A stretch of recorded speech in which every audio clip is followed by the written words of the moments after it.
Muy buenas tardes.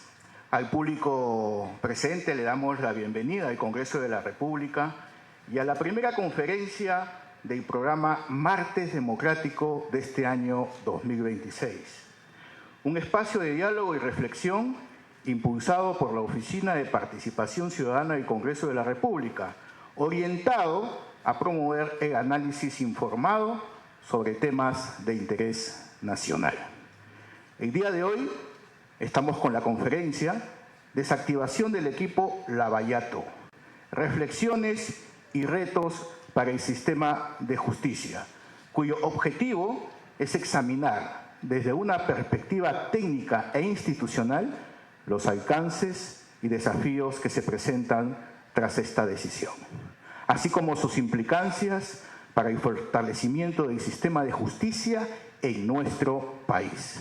Agradecemos la presencia de estudiantes, ciudadanía en general, quienes nos acompañan de manera presencial y también a quienes nos siguen a través de la transmisión en vivo por nuestras plataformas digitales. Sin más preámbulo, damos inicio a esta conferencia, convencidos de que el debate informado y plural fortalece la democracia y las instituciones. En primer lugar, las palabras de bienvenida del doctor Wilfredo Ponce de León, jefe del área de atención ciudadana de la Oficina de Participación Ciudadana.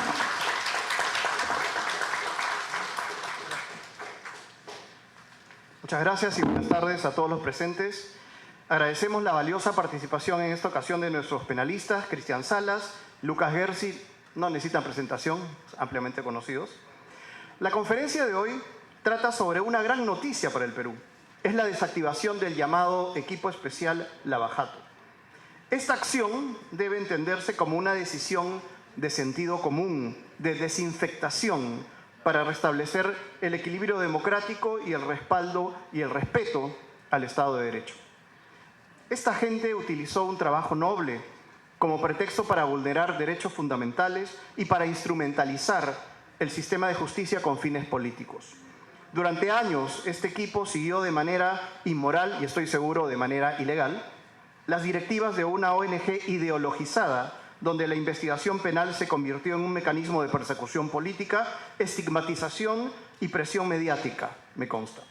La presunción de inocencia fue sustituida por juicios anticipados, el debido proceso por filtraciones selectivas y la búsqueda de la verdad por una ansia desmedida de figuración. Lejos de fortalecer la democracia peruana, su mera existencia contribuyó a debilitarla. Este grupo de fiscales y su comparsa pretendieron situarse por encima de la ley. La democracia, claro, exige investigaciones firmes, pero también imparciales, técnicas y libres de sesgo político. Esta gente le debe una disculpa a sus víctimas, aunque solo esperamos que busquen empleo decente en algún otro sitio. Desactivar el equipo especial Lavallato significó limpieza, significó fortalecer el Estado de Derecho y el imperio de la ley, para que el Ministerio Público no sea más sede de inescrupulosos como Vela y Pérez en específico. No tengo ninguna duda que estos personajes pasarán a la historia universal de la infamia. Nada más. Muchas gracias.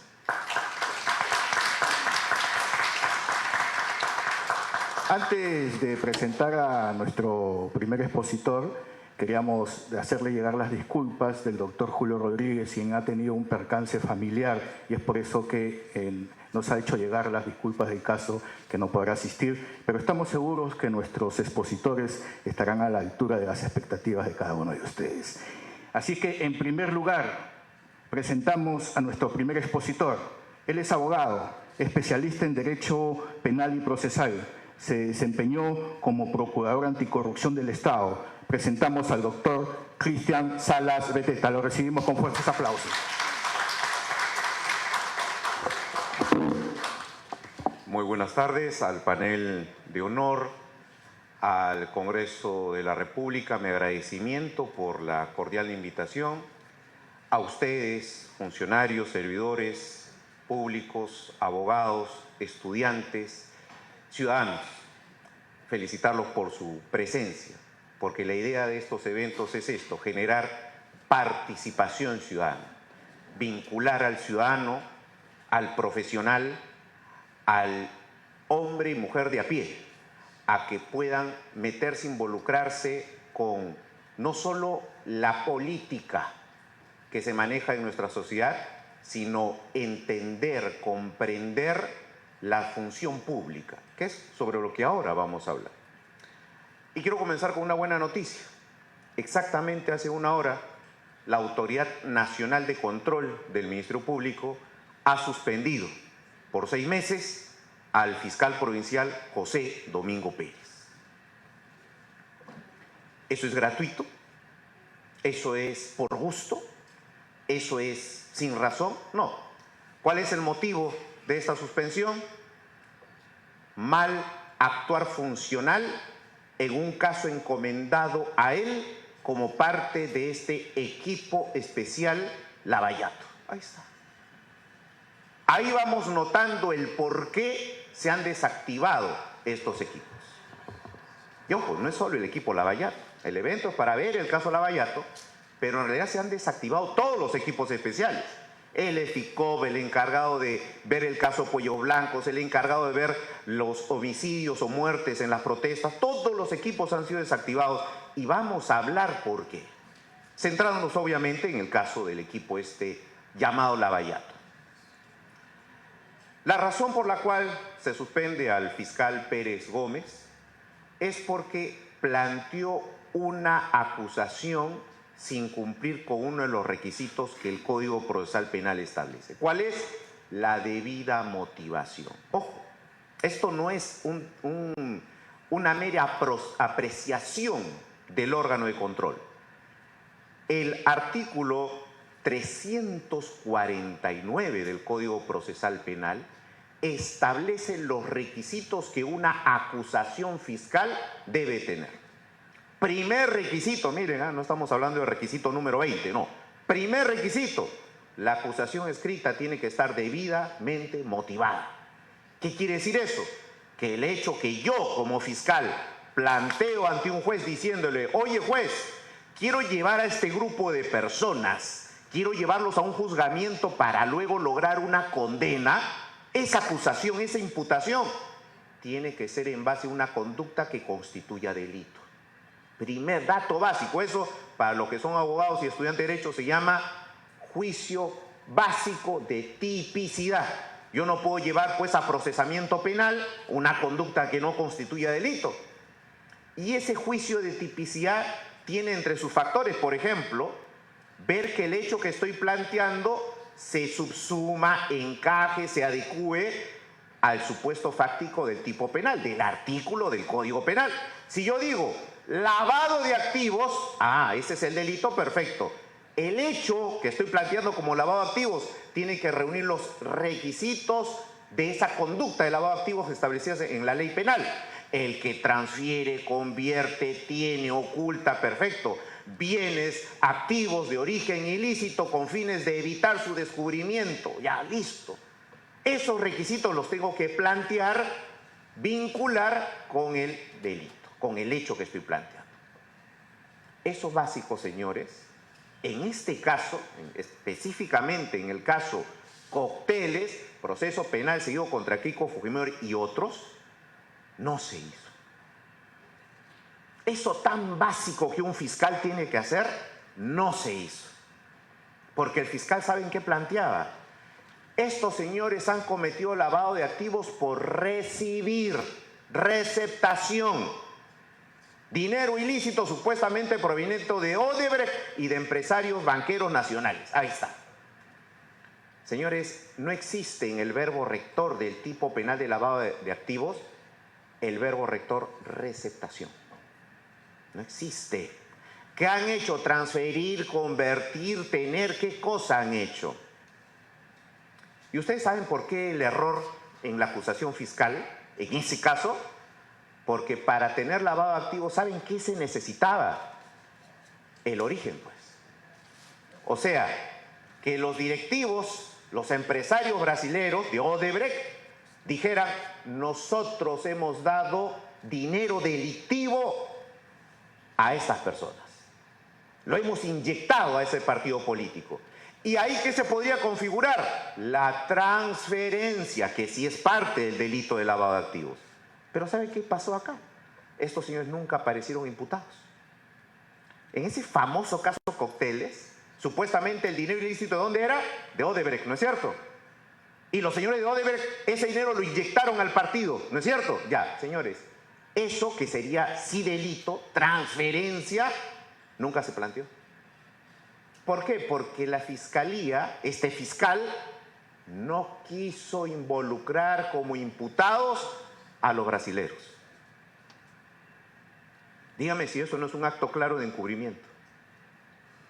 Y ojo, uno podrá decir, ah, no, pero es que ellos fueron colaboradores eficaces. Señores, en el caso Cocteles, por el supuesto financiamiento de campaña, los brasileros, Odebrecht, Barata, nunca aceptaron responsabilidad alguna. No fueron aspirantes a colaboradores por ese caso. Nunca dijeron, sí, hemos dado dinero ilícito de la caja 2 y lo hemos dado para la campaña. No, y por eso no figuran como imputados por lavado de activos. Ahí están los famosos colaboradores brasileños. Y entonces, como no los metieron a ellos, el fiscal dice, ah, entonces no voy a ver para allá, voy a ver acá. Este partido, estos señores, ¿qué han hecho? Han receptado ya. Eso no forma parte del tipo penal. No, pero ha habido un financiamiento ilegal porque no declararon, porque ocultaron el verdadero origen, porque usaron aportantes simulados. Ya, y ese financiamiento de empresarios, ya no los brasileros, sino los nacionales, que sí aceptaron, ¿eh? Los empresarios nacionales sí dijeron, sí, hemos tomado dinero de nuestras empresas y lo hemos aportado a la campaña. Entonces el fiscal dice, ah, lavado, pues, lavado. ¿Pero por qué lavado? ¿Cuál es el origen ilícito de ese dinero de los empresarios nacionales? El hecho de no decir, no declarar. Y es ahí donde el fiscal se equivoca jurídicamente nuevamente. ¿Por qué? Porque esa conducta de que un empresario aporte dinero a la campaña política de un partido, 2011, 2015 no era delito. Es recién posteriormente que el Congreso tipifica esa conducta y la llama delito de financiamiento de partidos políticos. Es decir, al momento de los hechos, esa conducta que hoy el fiscal planteaba como lavado no era delito. Ahí está.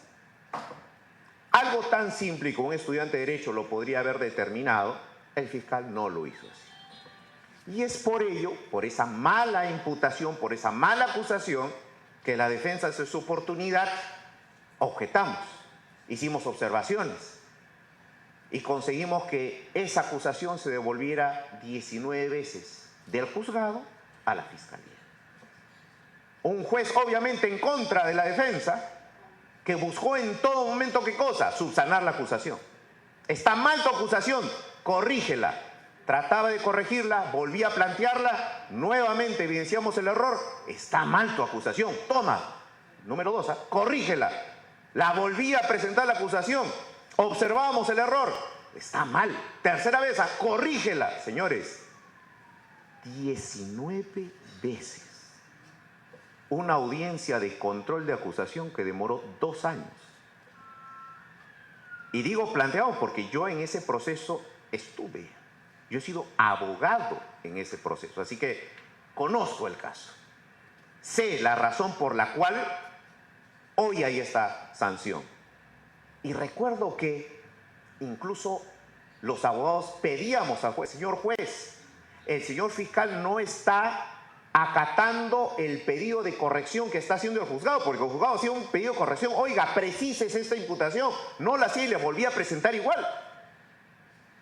¿Y saben lo que decía este fiscal? Está ahí en las audiencias que está en Justicia TV, todo se transmitió felizmente por Justicia TV.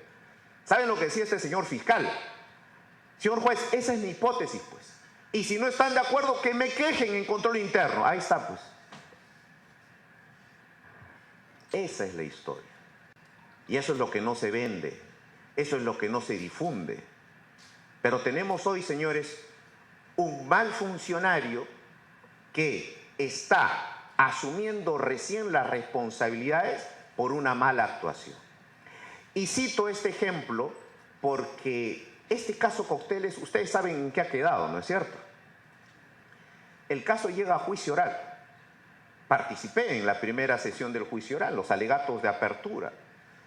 Este fiscal llega al juicio oral con un chaleco antibalas. ¿Se acuerdan de eso o no? O sea, cuando va a llegar un momento en que este caso sea materia de estudio en la Facultad de Derecho. Y lo bueno es que todo está documentado, no solo en papel, en expedientes, sino en video. Todo está en las noticias, todo está en Justicia TV. Y me acuerdo que el señor llega con un chaleco antibalas, como si se enfrentara a un grupo de organización criminal que va a atentar contra su vida en plena audiencia. Parte del show. Y entonces en esa audiencia una de las cosas que le dijimos a los 3 jueces que empezaron el juicio oral fue: esto va a ser declarado nulo porque la imputación, la acusación es contraria a ley, está mal hecha. No existe lavado de activos porque faltan elementos configurativos, y tercero, nunca se probará lavado de activos. Le dijimos eso a los jueces. Y mientras el proceso del juicio oral avanzaba, las acciones que se plantearon en vía constitucional, acciones de amparo, de hace 3 años por si acaso, no eran acciones que se habían planteado ahí al mes, no, hace 3 años se plantearon, porque una acción constitucional de amparo tiene que ser un trámite enorme. Presento ante un juez constitucional, me la rechaza, apelo, me voy a una sala constitucional, me la rechaza y recién puedo irme en agravio constitucional al Tribunal Constitucional. Eso demora 2, 3 años. O sea, eso no fue una actuación a último momento, no, eso ya era resultado de todo un trámite, de un procedimiento, de un esfuerzo legal de años. Y es ahí donde el Tribunal Constitucional dice: oiga, este caso está mal planteado.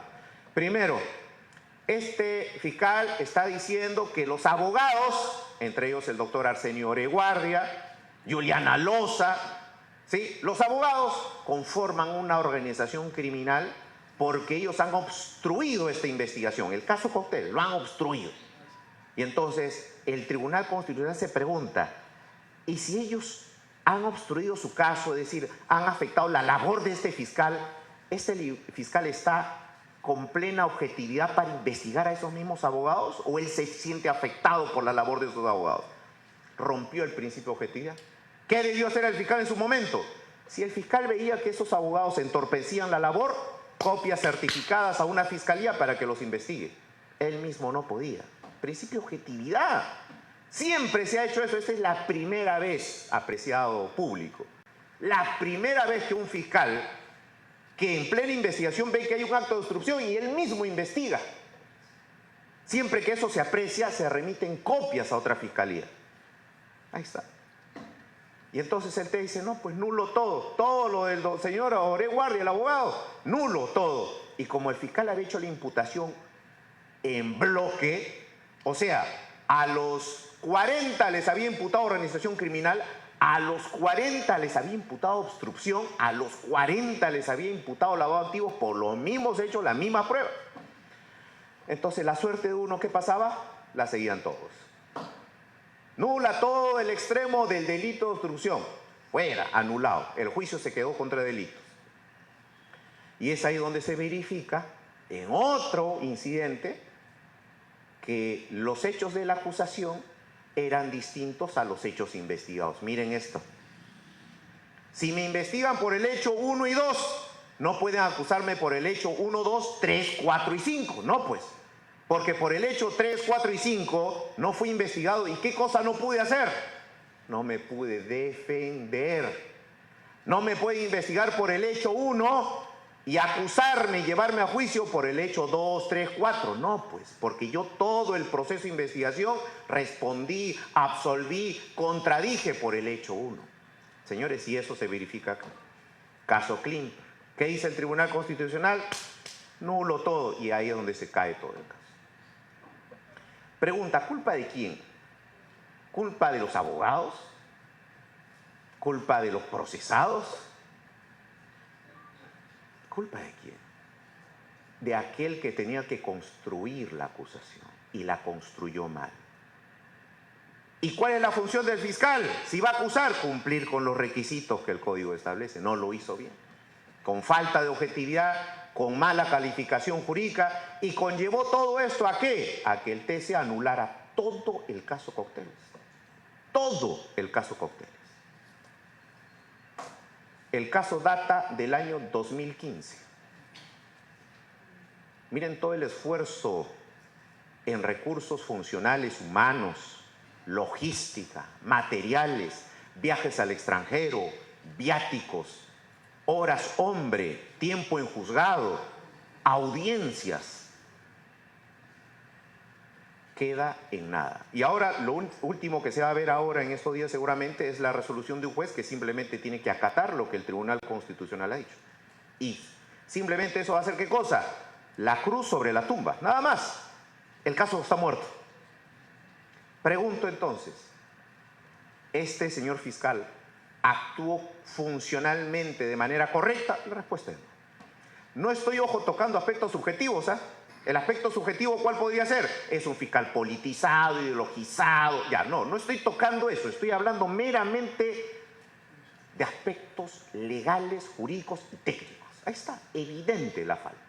Y por eso hoy enfrenta diversos procesos disciplinarios, entre ellos este, por el cual ha sido suspendido preventivamente 6 meses. Ahí está. Esa es la razón. Señores, este caso nos sirve apenas como un botón de muestra para encontrar la razón o las justificaciones de la desactivación de estos equipos especiales y en específico del equipo Lavallato, que en realidad son fiscalías de lavado de activos, de corrupción, que solo ven casos vinculados a Odebrecht. Estos son los equipos Lavallato, el equipo Lavallato, ¿sí? Solo casos de corrupción, lavado de activos vinculados a Odebrecht, nada más. Y entonces, el fiscal de la Nación interino, Tomás Gálvez, toma esta decisión, primero en atención a algo que debe quedarnos claro. Uso de sus facultades. El fiscal de la Nación tiene la prerrogativa, tiene la facultad para desactivar equipos. La respuesta es sí. ¿Por qué? Porque todos estos equipos especiales fueron creados ¿por quiénes? Por los fiscales de la Nación de turno. Aquel que puede hacerlo, puede deshacerlo. Esa es la premisa legal. Entonces, según ley, el fiscal de la Nación está premunido de esta facultad para crear o desactivar equipos especiales. Primero, ¿sí? No cuestionamos eso. 2, ¿cuál es la finalidad de un equipo especial? Se nos ha dado a conocer, porque esto ya es un tema de un aspecto político institucional, que los equipos especiales significan dedicar personal, fiscales especializados, a uno o varios casos vinculados a hechos específicos. ¿Para qué? Para dotarlos de mayor eficiencia y eficacia. O sea, no vamos a dejar estos casos importantes que generan conmoción social, no lo vamos a dejar a las fiscalías comunes que tienen mucha carga, que pueden demorar en la función. Entonces vamos a dedicar los equipos especiales. Esa es la justificación de los equipos especiales. El doctor Gersi en un momento va a tumbar esa argumentación. Acuérdense lo que le estoy diciendo, ¿eh? Miren, yo no lo voy a decir, él lo va a decir.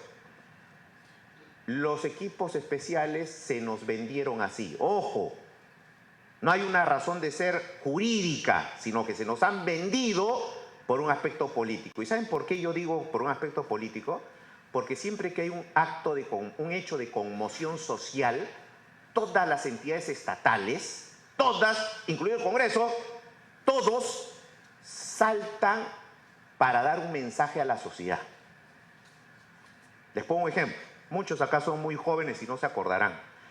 Por allá por el 2014, algunos de pronto recién nacían, por el 2014 explotó en el Perú un fenómeno que era el de los gobiernos regionales corruptos. El caso Ancash, la Centralita con César Álvarez, el caso Tumbes, el caso Chiclayo, el caso Cusco, y así. En todo el Perú empezó a explotar eso. ¿Por qué? Porque en Ancash matan a un señor que venía denunciando hace varios años estos actos de corrupción.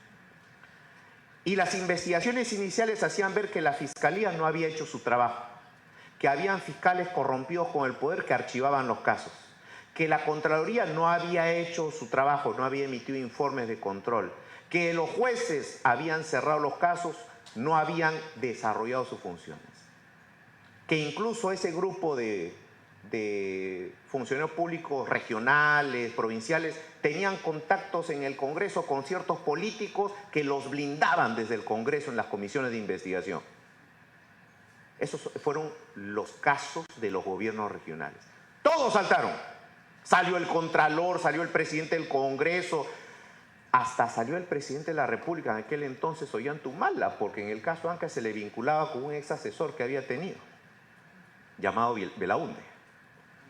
Todos saltaron, fiscales, todos, no, que sí estamos haciendo bien nuestro trabajo. Y empezaron cada uno a hacer funcionar, ya estaba muerto el denunciante, todo, pero bueno, recién empezaban a actuar. Y ahí, a partir de ahí es que se metieron presos a los gobernadores regionales, a los presidentes regionales. Y así hemos tenido casos, el caso Lavallato, el caso Rodolfo Orellana, el caso este llamado Cuello Blanco, donde se nos da todo un show mediático y frente al show mediático las autoridades estatales saltan. Y para dar el mensaje a la sociedad de que estamos actuando, una de esas políticas paliativas, así como puede ser la creación de normas que aumentan penas, ¿sí? Una de esas políticas paliativas, ¿sabes cuál fue? Crear equipos especiales. Tranquilos, estamos actuando, ¿sí? Desde la Fiscalía hemos designado a nuestros mejores fiscales para una justicia rápida, dedicación exclusiva. Caso de 2015. ¿Cómo que justicia rápida? Estamos en el 2025. 26 ya, un año más. Entonces se cae esa justificación, que es una justificación meramente política, institucional, para crear equipos especiales, los cuales jurídicamente no tienen razón de ser, como más adelante el doctor Gersi nos va a explicar ejemplarmente. Otra justificación que hay que tener en cuenta y que es la razón de la desactivación es la falta de resultados. Falta de resultados. El caso Cocteles es una muestra de eso. La falta de resultados no solo en relación a ausencia de sentencias condenatorias firmes, sino también al transcurso del tiempo. Ojo, si una de las razones de generar equipos especiales es investigar rápido, actuar rápido y sancionar rápido, para eso son equipos especiales, ¿cuántos casos con sentencia condenatoria firme tienen estos equipos especiales? Condena firme, ¿ah? ¿Cuántos? ¿El caso Toledo está con condena firme? No, condena de primera instancia. ¿El caso Humala, condena firme? No, condena de primera instancia, recién hace último. ¿El caso Susana Villarán? En pleno juicio oral. ¿El caso Vizcarra? Primera instancia, todavía no hay condena firme. Y ojo, es más, les adelanto, de pronto el caso Toledo y el caso Humala se caen. De pronto se caen, ¿saben por qué? Por un tema meramente jurídico también. No me van a decir a mí que yo soy adepto de Toledo y de Humala, no. Pero ¿saben por qué se puede caer esos dos casos? Porque la justicia peruana utilizó testimonios y documentales que ya en Brasil habían sido declarados nulos. Y por acuerdo de cooperación internacional, el Perú se comprometió a no utilizar material probatorio que la justicia brasilera declare nulo en el Perú. Si la condena está basada en esas pruebas anuladas y tenemos acuerdos vigentes de cooperación, ¿qué va a pasar con la apelación? Se la van a conceder, se va a anular. Mala motivación. Entonces, cuando hablamos de eficacia de estos equipos, no encontramos esos resultados. Y seguramente en su oportunidad la Fiscalía de Nación, comunicará en conferencia de prensa, a través de los medios, las cifras exactas.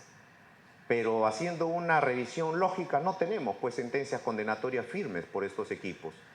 Creados 2016 en adelante, no los tenemos. Y la razón de ser era en parte esa. En fin, nuestro principal problema, señores, como sociedad, no es la corrupción. Ojo, miren lo que estoy diciendo. No es la corrupción, es la impunidad. Porque corrupción hay a nivel mundial, incluso en los países con mejor desarrollo. Hay corrupción. El problema radica en que un Estado, a través de sus agentes, no tenga la capacidad para sancionar al corrupto. Y estos equipos especiales han dado muestra de eso.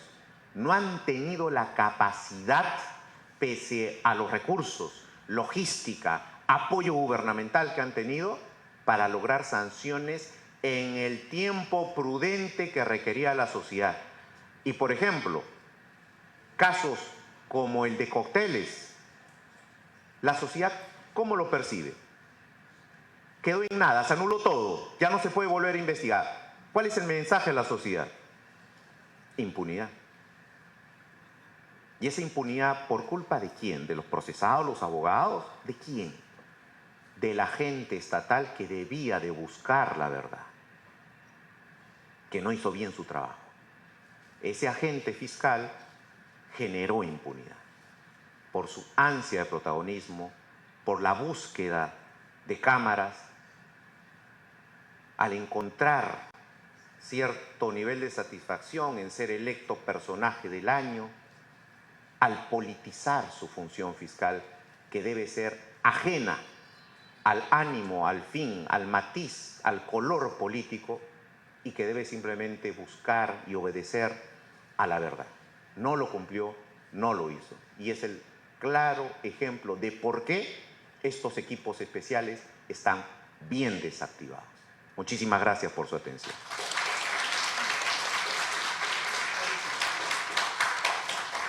Agradecemos la participación, su destacada participación del doctor Cristian Salas Beteta. Nuestro siguiente expositor también es abogado litigante, docente universitario, magíster en Derecho por la Universidad de Chicago y también se desempeñó como asesor jurisdiccional del Tribunal Constitucional. Con ustedes, el doctor Lucas Gersi Murillo, lo recibimos con fuertes aplausos.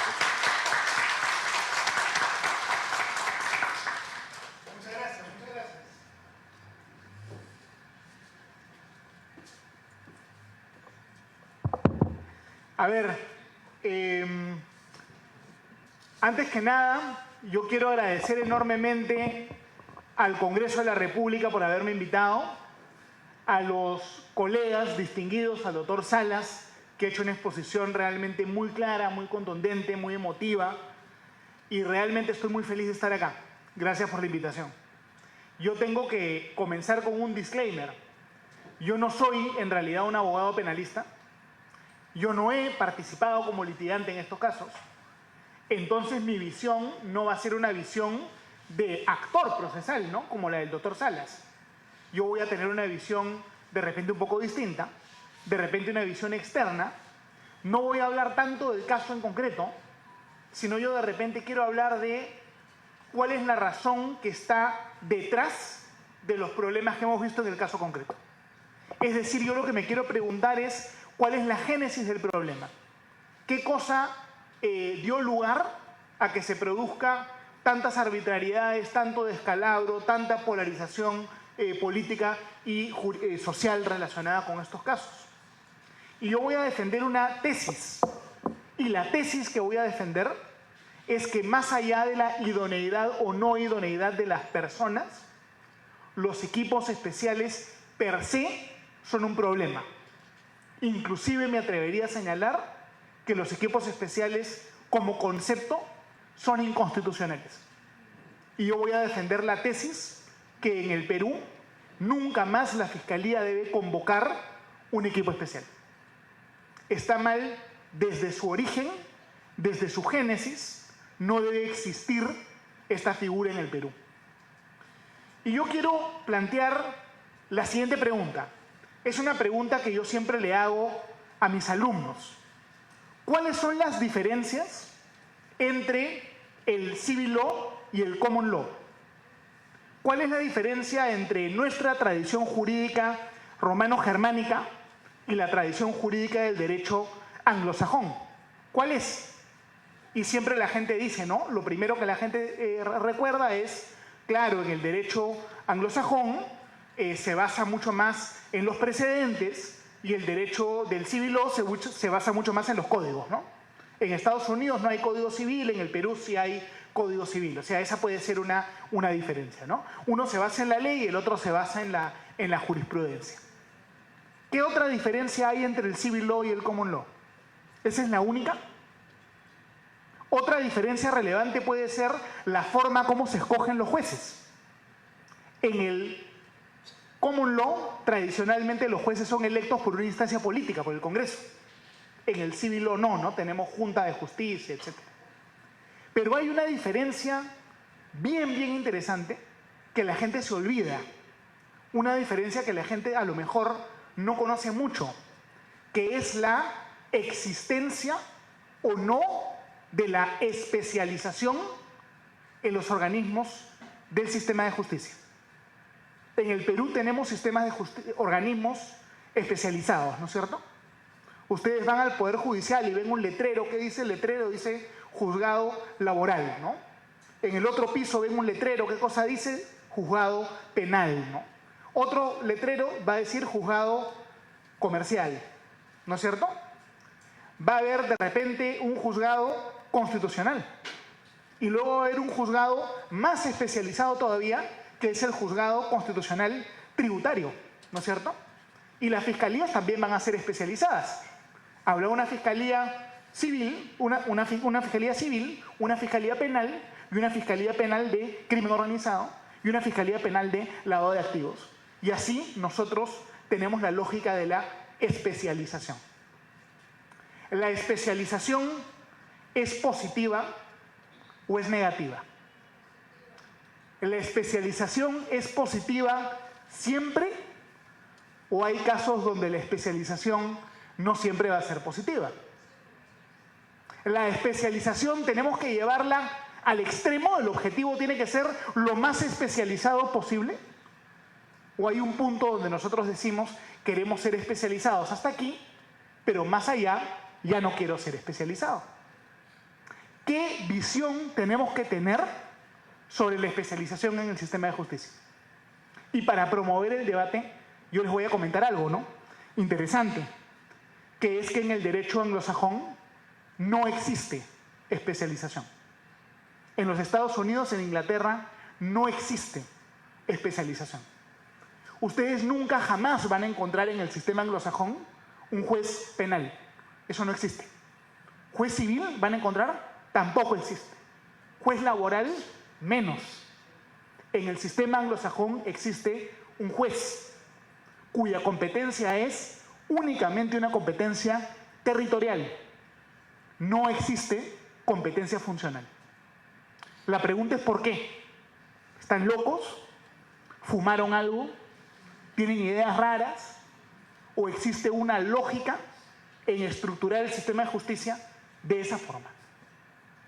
¿Por qué es que los americanos y los ingleses plantean un sistema de justicia donde no existe la especialización? Yo no estoy diciendo que la especialización es mala, pero tiene su ventaja y también tiene su desventaja. ¿Cuál es la ventaja de la especialización? Que la persona especializada es más eficiente, ¿no es cierto? Por eso es que tenemos médicos con diferentes especialidades, abogados con diferentes especialidades. Si quieres hacer todo, te demoras más. Si eres experto en todo, de repente en realidad no eres experto en nada. Esa es la ventaja de la especialización y es evidente la ventaja de la especialización. Pero ¿cuál es la desventaja de la especialización?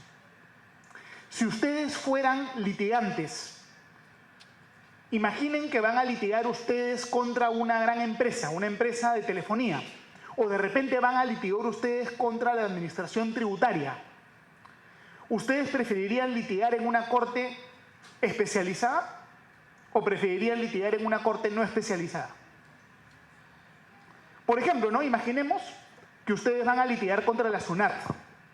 Y hay dos opciones, ¿no? Una opción es, yo litigo contra la SUNAT en un tribunal general. Y la otra opción es, litigo contra la SUNAT en un tribunal que solo ve derecho tributario. ¿En cuál voy a tener más justicia? ¿En cuál voy a tener más debido proceso? ¿En el tribunal más especializado o en el tribunal menos especializado? Pregunta interesante, ¿no? ¿Qué pondrían si fuera examen? O si tendrían que desarrollarlo por escrito. El tribunal más especializado es un tribunal que ve todo. ¿Cuántos casos ve este juez de la SUNAT? De repente, muy de vez en cuando. Pero el tribunal tributario, ¿cuántos casos ve que está la SUNAT?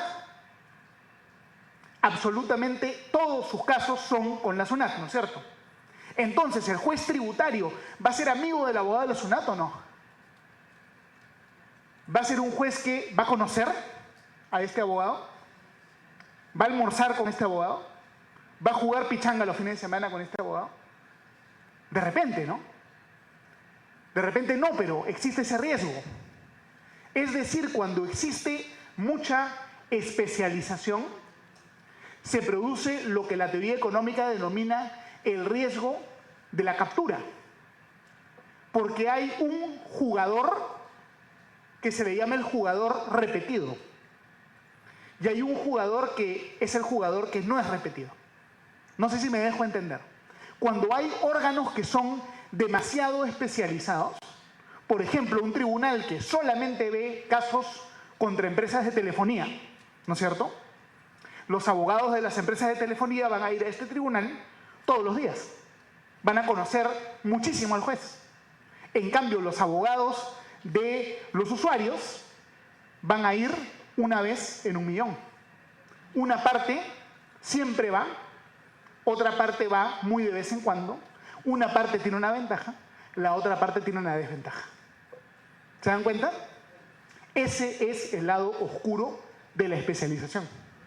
Y esto está recontra, pero recontra estudiado por la teoría económica. De hecho, el economista de la Universidad de Chicago, que fue el que conceptualizó este problema que yo les estoy contando, ganó el Premio Nobel de Economía. Se llama George Stigler. Por decir esto, por escribir un artículo muy famoso donde dijo esto, el señor ganó el Premio Nobel, ¿no? Entonces, yo me pregunto, teniendo todo esto como contexto, ¿es una buena idea tener equipos especiales? ¿O deberíamos nosotros más bien tener fiscalías especializadas, pero no tan especializadas? Porque yo puedo tener diferentes niveles de especialización. Yo puedo tener una fiscalía penal normal. Yo puedo tener una fiscalía penal que ve casos de lavado de activos, ¿no? O de organización criminal. Y luego yo puedo tener ya la especialización llevada al extremo. Y voy a decir, voy a crear una fiscalía que solamente va a ver casos contra fulano. Y ahí se produce el riesgo de la captura. Ahí es mucho más probable que la fiscalía responda a un interés privado a favor del investigado de repente, o de repente en contra del investigado. Un poder político que te pone un juez con nombre propio o un fiscal con nombre propio, te lo puede poner para beneficiarte o de repente para lo contrario, para perjudicarte. Pero el sistema constitucional tiene que trabajar con la especialización siendo consciente de sus peligros. Debemos tener especialización, sí, pero no radicalizada hasta el extremo de los equipos especiales. ¿Se dan cuenta? Ese es el planteamiento que yo les quiero hacer. Y hay bastantes cosas más que nosotros podemos decir. ¿Qué dice el artículo 193.3 de la Constitución Política del Perú? Que todos ustedes conocen. Dice que no puede haber tribunales especiales o tribunales ex post facto. Antiguamente existía la costumbre que yo creaba un tribunal para un caso en concreto. La Constitución prohíbe eso porque eso va en contra del debido proceso. Si yo no puedo hacer un tribunal especial, ¿por qué puedo hacer yo una fiscalía especial? Las reglas del debido proceso que aplican al Poder Judicial no se extienden también a la actividad fiscal. El Tribunal Constitucional en múltiples sentencias ha señalado que el debido proceso es expansionista. El juez tiene que motivar, el fiscal también tiene que motivar.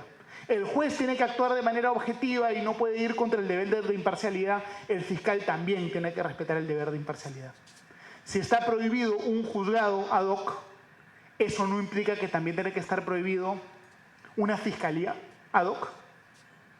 Existe innegablemente el derecho al juez natural, ¿no es cierto? Uno no puede desviarte de la competencia del juez que te corresponde. Ese derecho del juez natural tiene su correlato, tiene su espejo, que es el derecho al fiscal natural. Y eso no me lo invento yo, está en la jurisprudencia del Tribunal Constitucional. Concretamente en las sentencias que más le gusta a las ONGs, ¿no? Aquellas que tienen que ver con los tribunales sin rostro, jueces sin rostro, fiscales sin rostro. Ahí el Tribunal Constitucional dijo, no se puede someter a un caso a un fiscal que no es el natural para resolver ese caso. Y un ejemplo puede ser la sentencia 2287-2013, amparo del Tribunal Constitucional. Es decir, con todo este contexto económico que les he dado y contexto teórico que les he dado, con una interpretación adecuada de la Constitución y de las sentencias del Tribunal Constitucional, probablemente nosotros podemos concluir que no debería haber fiscalías ex post facto. Es decir, no debería haber equipos especiales. Se presta a que el fiscal que resuelve un caso no es el fiscal que corresponde, sino un fiscal escogido discrecionalmente por el poder político. Y el Estado de Derecho se basa en limitar el poder discrecional. ¿Por qué creo yo un equipo especial para el caso Odebrecht y no para el caso Orellana, por ejemplo? ¿Por qué creo un equipo especial para las protestas, los fallecidos en las protestas del año 2023 y no para el caso de corrupción en gobiernos regionales? Creo equipo especial en un caso y no en otro que de repente es igual o más severo. Empieza a entrar la selectividad en el ejercicio del poder. Y eso es algo que es muy peligroso. Yo quiero ahora citar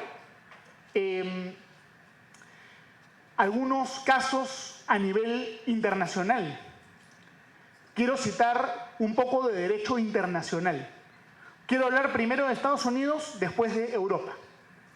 En Estados Unidos se crearon también los equipos especiales, al igual que en el Perú. Y hubo un caso muy famoso que se dio en el año 1988 en la Corte Suprema de Estados Unidos. El caso se llama Morrison versus Olson. Muy, muy famoso. La Corte Suprema de Estados Unidos en ese caso debatió si los equipos especiales eran constitucionales o no.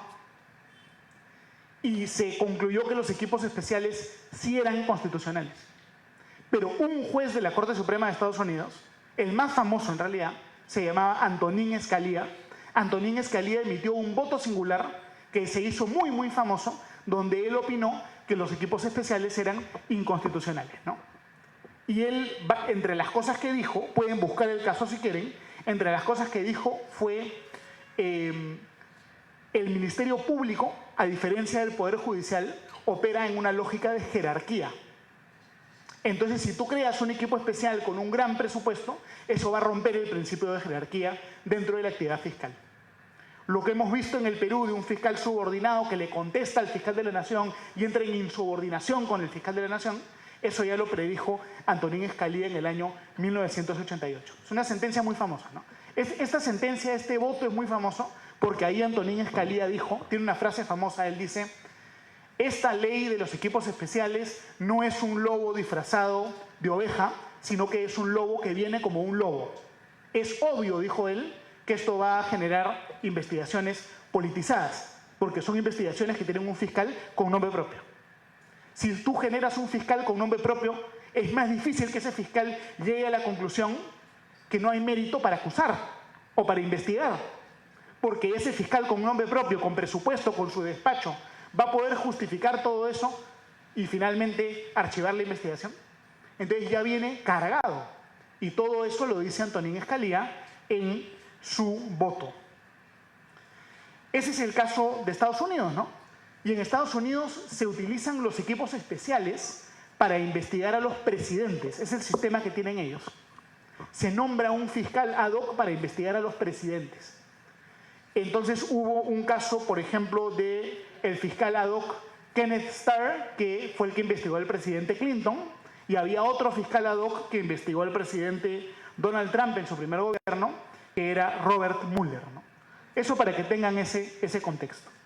Ahora podemos hablar brevemente de Europa. Existe una institución que se llama la Comisión de Venecia. El Perú, de hecho, forma parte de la Comisión de Venecia. ¿Qué cosa es la Comisión de Venecia? Es una institución que forma parte del Consejo de Europa, de la Unión Europea, y que congrega a magistrados de tribunales constitucionales de todo el mundo. Y esta Comisión de Venecia produce documentos muy, muy grandes, opiniones sobre cómo debe funcionar el Ministerio Público. Y la Comisión de Venecia ha dicho en estas opiniones que no deben haber equipos especiales. Es decir, esto está recontra investigado en el derecho internacional. Está recontra investigado. Por ejemplo, ¿no? Hay opiniones que tienen que ver con Ucrania y con Albania, donde la Comisión de Venecia dice: puede haber fiscalías especializadas, pero no puede haber una fiscalía ad hoc con nombre propio para un investigado o para un número muy reducido de casos, porque eso ya afecta el principio de imparcialidad. Y eso está reiterado en innumerables opiniones de la Comisión de Venecia que yo les puedo pasar. Entonces nosotros en el Perú estamos operando con una metodología que es antigua, que es del siglo XX, que ya está caduca, que no está conforme con el debido proceso. Tenemos que aplicar las opiniones de la Comisión de Venecia. Inclusive, y esto me parece una ironía muy, muy interesante, hay un libro del Open Society Foundations, ¿no?, de George Soros, donde ahí en este libro del Open Society Foundations sobre cómo se tiene que estructurar el Ministerio Público, se dice que no deben haber equipos especiales. Les voy a pasar la cita también, para que lo puedan tener a mano. Otro tema interesante que lo mencionó la Comisión de Venecia en estas opiniones es un caso de Bulgaria, llamado el caso Kolevi. Este es bien interesante, ¿no? En Bulgaria, al igual que en el Perú, se acusó al fiscal de la nación de haber cometido delitos. Entonces la pregunta era, ¿cómo se investiga al fiscal de la nación? En Bulgaria querían hacer un equipo especial para investigar al fiscal de la nación. Y lo que dijo la Comisión de Venecia fue: no hagas un equipo especial. Lo mejor que tú deberías hacer es agarra a todos los fiscales de la nación o fiscales supremos jubilados y entre ellos haz un sorteo y por sorteo selecciona a un fiscal y ese fiscal elegido por sorteo va a ser el que va a llevar a cabo la investigación. ¿Por qué? Porque no se quiere que haya selectividad. La idea es, para que la investigación sea objetiva, no se escoge al fiscal a dedo. El fiscal que toca es el que toca. Eso es objetividad. Para que no haya alguien que te mande, ¿no?, a sus leones, a sus tigres, a destruir a unos o a proteger a otros. La justicia tiene que ser ciega, ¿no? Siempre se le ve con su banda que le cubre los ojos. Es eso, que no esté dirigida. Y eso es lo que dice la Comisión de Venecia en esta opinión sobre el caso Kolevi. Yo les puedo pasar todas las opiniones, están en inglés, pero están ampliamente documentado todo esto, ¿no? Yo he querido hablar un poquito de derecho internacional, darles teoría, no repetir, ¿no?, las cosas que ya ha mencionado el doctor Salas, pero la verdad que nosotros hemos visto un espectáculo terrible, ¿no? Y acá de repente ya hay un comentario más personal y más político, si se quiere. Los últimos 10 años se utilizaron estos equipos especiales priorizando probablemente un efecto de corto plazo, ¿no? La búsqueda de la foto, ¿no? La búsqueda de la prisión preventiva y no la creación de una investigación objetiva que iba a terminar bien. Era predecible la suerte del caso Cocteles. Yo recuerdo que cuando el caso Cocteles empezó en el año 2015-2016, la mayor parte de estudiosos del derecho dijeron exactamente lo que iba a pasar. Era absolutamente predecible lo que ocurrió. Entonces, la intuición que yo creo que hay acá es que se sabía que era una investigación débil y se hizo igual para obtener un objetivo extraprocesal. Es decir, se instrumentalizó la justicia. Y como peruanos tenemos que reflexionar para que eso nunca jamás vuelva a pasar en nuestro país. Que nunca jamás se vuelva a instrumentalizar la justicia. Y además existe, ¿no?, en la Constitución también, el derecho fundamental a la indemnización por el error judicial, que se extiende a la indemnización por error fiscal, ¿no? Entonces las personas perjudicadas por prisiones preventivas injustas tienen todo el derecho de buscar la indemnización y de darle un contenido real a este derecho, ¿no? Y ojalá podamos crear un contenido de esto también, porque todo funcionario que causa un daño a terceros y sin que ese daño esté fundamentado en el derecho, tiene que ser responsable. Entonces, este ha sido un episodio duro, difícil para el país, es parte de un proceso de aprendizaje y es parte de la construcción del Estado de Derecho en el Perú. El Estado de Derecho en el Perú todavía está a medio construir y depende de todos nosotros que tengamos un país democrático y que cuidemos las instituciones que tenemos, ¿no? Y estamos juntos en ese trabajo. Espero que lo que haya dicho haya sido interesante, que hayan aprendido algo, quizás reflexionado. No sé si los he convencido o no, quizás soy muy radical, pero les agradezco enormemente por su atención. Muchas gracias.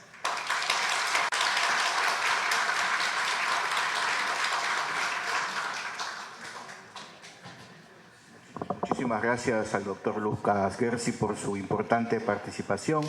Bueno, y después de estas destacadas e importantes participaciones de nuestros expositores, queríamos también la participación del público, si desean algunas preguntas cortas y concisas y por supuesto con el respeto correspondiente, ¿no?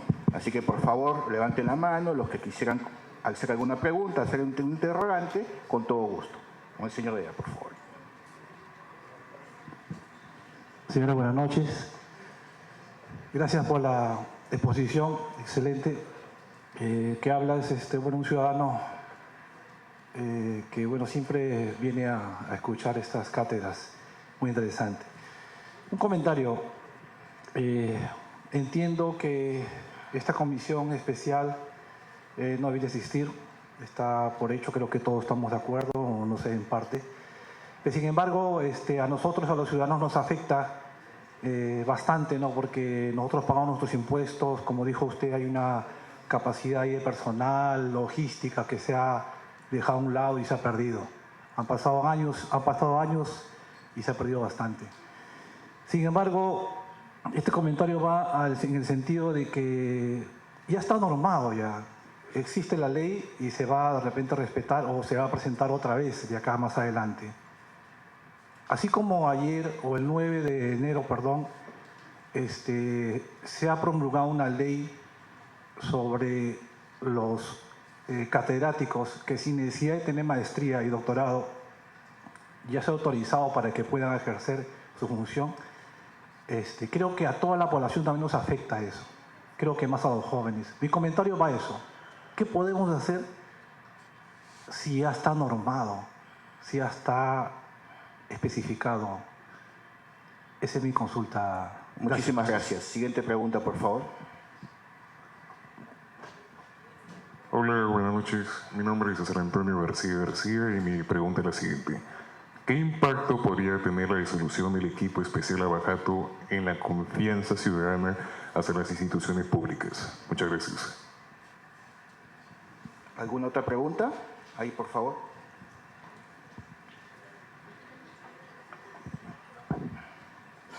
Buenas tardes. También se habló de que se va a desactivar los equipos fiscales encargados de la investigación de las protestas sociales que hubo anteriormente. Y no solo eso, sino que también va a proceder el archivo de estos casos. ¿Esto no podría fomentar si se puede decir, la impunidad de estos hechos que han sucedido? Muchísimas gracias. ¿Hay alguna pregunta más? Acá la señorita, por favor. Buenas tardes.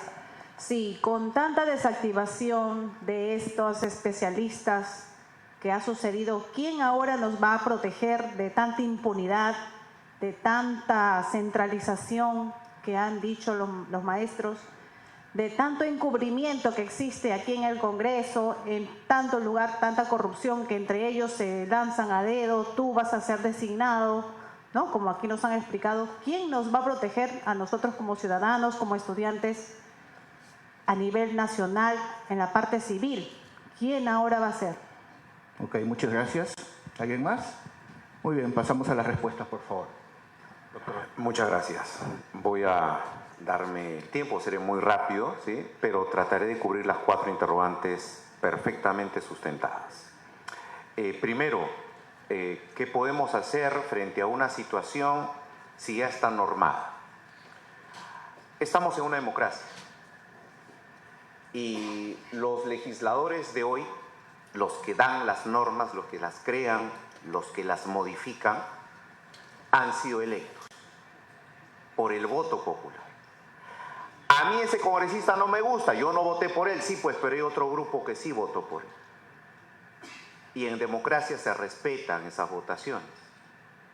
Y entonces las normas no nos pueden gustar, a mí muchas no me gustan. Soy abogado, imagínense. Pero por el hecho de que no me gusten, yo como abogado no puedo incumplirlas. Hay normas que no me gustan, que yo considero que son injustas, que son abusivas, que dan un halo de impunidad de pronto, ¿sí? Pero yo como ciudadano, aparte de mi legítimo reclamo social, público, mi libertad de expresión, aparte de eso, yo tengo en este instrumento un tremendo poder. ¿Saben por qué? Porque ahora, en este año, yo voy a decidir qué legislador se queda y qué legislador se va, qué legislador ingresa y qué legislador no vuelve. Esa es la democracia, ¿se dan cuenta? Entonces el próximo Congreso, si votamos bien, podrá de pronto mantener las normas correctas, modificar las que consideramos incorrectas. Ese es el juego democrático. Y eso es lo que se tiene que hacer, ser responsable democráticamente para ser inteligente y votar bien, que es algo por lo que yo los felicité apenas me subí aquí. Gracias por estar aquí, porque su participación aquí les permite escuchar, analizar, criticar y llegar a una conclusión acertada. Eso es lo que tendríamos que hacer desde un punto de vista social. Y un dato jurídico adicional. Cuando no estamos de acuerdo con una norma, así como los ciudadanos tenemos esa posibilidad de cuestionarla a través de cierta acción, los funcionarios también. Yo, si soy el fiscal de la nación y no estoy de acuerdo con la ley de prescripción, pues yo tengo la herramienta para irme en una acción de inconstitucionalidad ante el Tribunal Constitucional. Yo, fiscal de la nación, no estoy de acuerdo con la ley que le dio la dirección de la investigación preliminar a la policía, yo tengo que irme al Tribunal Constitucional. Pero yo como fiscal de la nación no puedo decir simplemente esta norma no la acato, fiscales todos, nadie la acate. Yo no puedo hacer eso, porque rompo el equilibrio democrático, ¿sí? Rompo la institucionalidad. Y eso lo hemos estado viviendo, ojo, lo hemos estado viviendo. Segunda pregunta, el impacto del equipo en el impacto de la desactivación de los equipos especiales en la población respecto a la confianza en sus instituciones públicas. Yo ahí cambiaría la pregunta. No es tanto la desactivación, es la propia existencia del equipo. Los resultados de estos equipos especiales, ¿qué tanto impactan en la población si no hay resultados? Los equipos especiales impactaron, ¿saben por qué? Porque hubo un escándalo y empezaron a lograr prisiones preventivas. Acuérdense, equipo Lavallato, equipo Cuellos Blancos, equipo EFICOP. ¿Qué es lo que lograron apenas fueron creados? No fueron allanamientos con cámara de televisión, no fueron detenciones preliminares, prisiones preventivas, hoy libres, globos inflados. Entonces, no es la desactivación la que va a generar una desconfianza en la población, no, es qué resultados dieron realmente estos equipos, no los dieron. Y obviamente se debilita la confianza ciudadana en la administración. 3, se desactivan estos casos, se van a archivar, esto genera impunidad. A ver, la desactivación significa que el equipo especial deja de existir, sí, pero sus casos siguen vivos. Todas las investigaciones, los procesos, los juicios siguen vivos, solo que pasan a fiscalías especializadas. Y acá tengo, ya que se trataba del caso Lavallato, aquí tengo la resolución de Fiscalía de la Nación número 7-2026 que desactiva el equipo Lavallato y señala lo siguiente.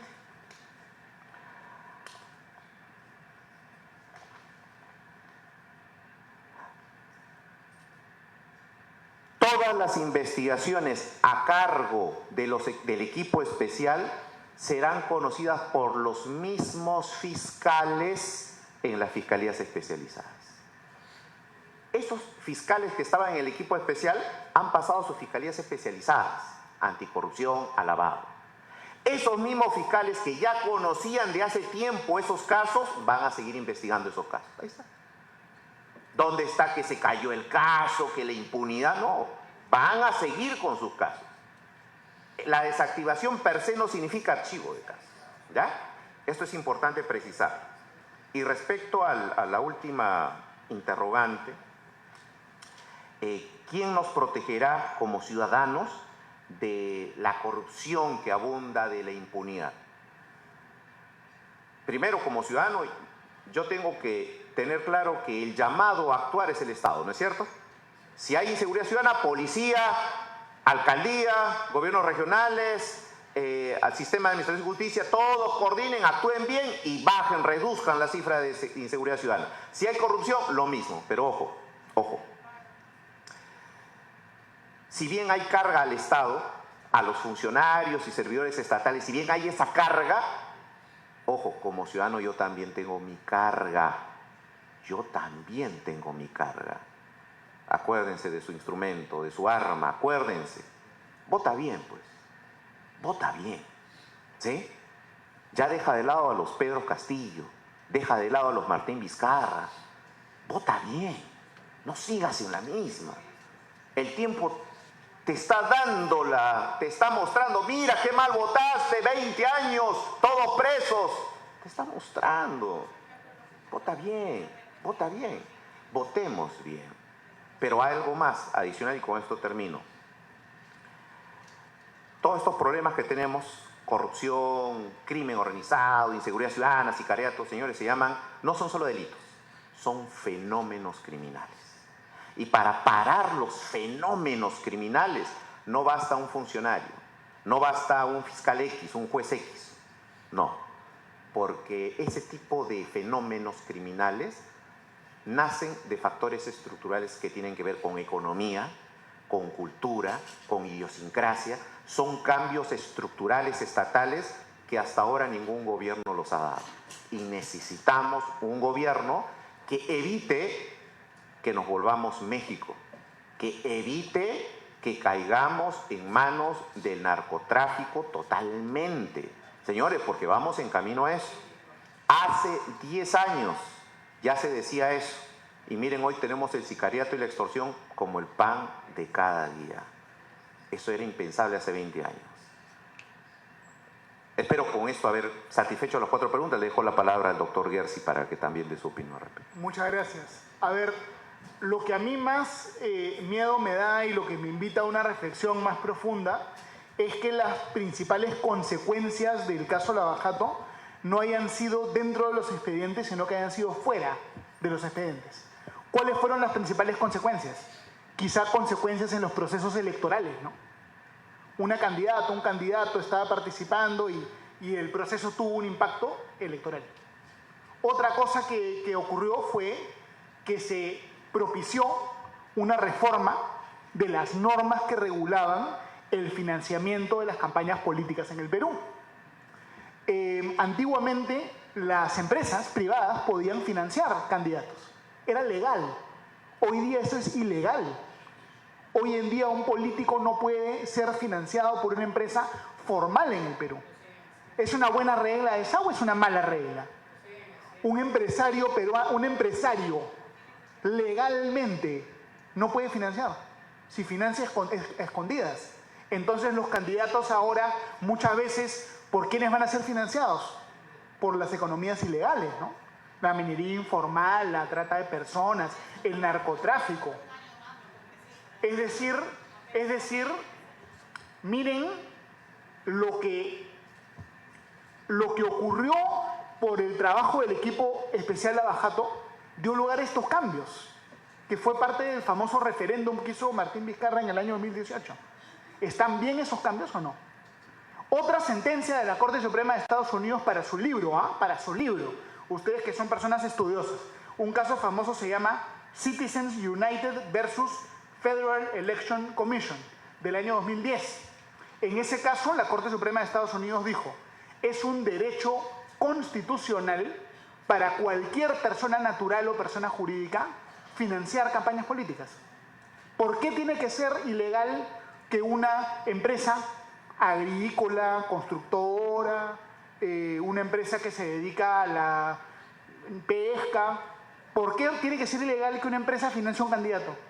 Que lo declare, pero que tenga el derecho a financiar. En el Perú hoy día, los empresarios formales no pueden financiar. Las campañas millonarias, ¿cómo se pagan? Si investigamos ahí, vamos a encontrar cosas que no nos van a gustar, ¿no? Y de repente nosotros, miren, aquí voy a decir cosas bien polémicas, de repente alguien se fastidia conmigo, ¿ya? Pero de repente nosotros hemos cambiado a Odebrecht por uno que es peor que Odebrecht. Porque Odebrecht era una empresa que operaba, hacía obras, ha aceptado que cometió actos de corrupción, pero ¿quién es el Odebrecht del 2026 en el Perú? ¿Será de repente la minería informal en el Perú? Si investigamos eso, de repente hemos pasado de Guatemala a Guatepeor, con menos transparencia de lo que había antes. O sea, ¿hemos resuelto el problema de fondo o hemos empeorado el problema de fondo? Ya, los invito a una reflexión. O sea, de repente en el Perú deberíamos restituir el derecho de que la gente financie las campañas, transparentemente. ¿No es cierto? De repente, ¿no? Va a ser un debate.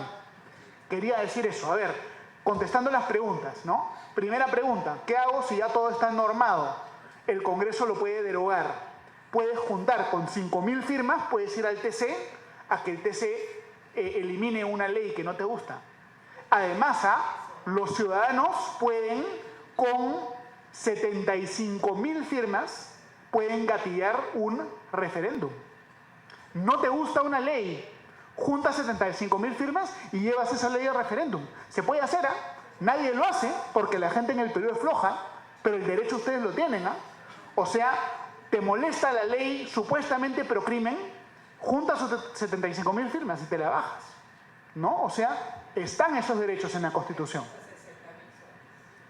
No, no te cuesta 60.000, no te cuesta eso. La OMPE te cobra ni 100 soles, te cobra por eso, la OMPE, Claro, baratazo. Lo que te cuesta es convencer a la gente que te firme, que esa es otra cosa, ¿no? A ver, luego, se preguntó, ¿no? Se preguntó ya muy brevemente para ir cerrando, ¿cómo afecta esto a las instituciones? Terriblemente, pues ha sido un daño terrible a las instituciones, terrible. Recuerden ustedes los conflictos, ¿no? El fiscal de la Nación quería sacar a los fiscales del equipo especial y los fiscales prácticamente lo sacaron al fiscal de la Nación. Es como un ejército donde un capitán se tumba pues al general, ¿no? Y tenemos una institución en crisis donde los fiscales supremos se han acusado entre ellos que son una organización criminal. Terrible. La recomposición del Ministerio Público va a demorar y la debilidad del Ministerio Público tiene que ver con la ola de criminalidad que hay ahorita en el Perú. O sea, va a tomar tiempo sanar ese daño institucional, ¿no? Como dijo el doctor Salas, no es que el caso de las muertes en las protestas no se vaya a investigar, simplemente pasa de un equipo especial a una fiscalía especializada, competente, que es la que investiga, y todo esto es parte del trabajo que tenemos que hacer para defender el Estado de Derecho en el Perú. Con eso creo que contesté las preguntas y nuevamente espero haber motivado una reflexión. Muchas gracias. Muchas gracias. Muchísimas gracias por la respuesta de nuestros importantes expositores. Y bueno, pasamos a la entrega de diplomas. Por favor, llamamos al doctor Wilfredo Ponce de León, para hacer entrega al presente diploma al doctor Cristian Salas Beteta, ex procurador anticorrupción, en reconocimiento a su valiosa participación como expositor en la conferencia Desactivación del equipo Lavallato, reflexiones y retos para el sistema de justicia.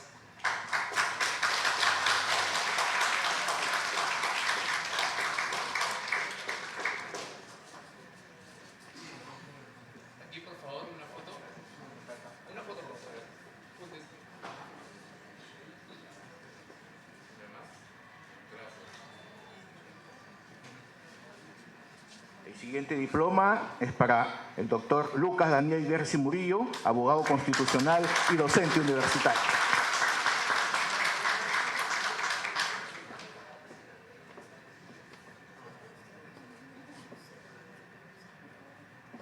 Aquí, por favor. Gracias.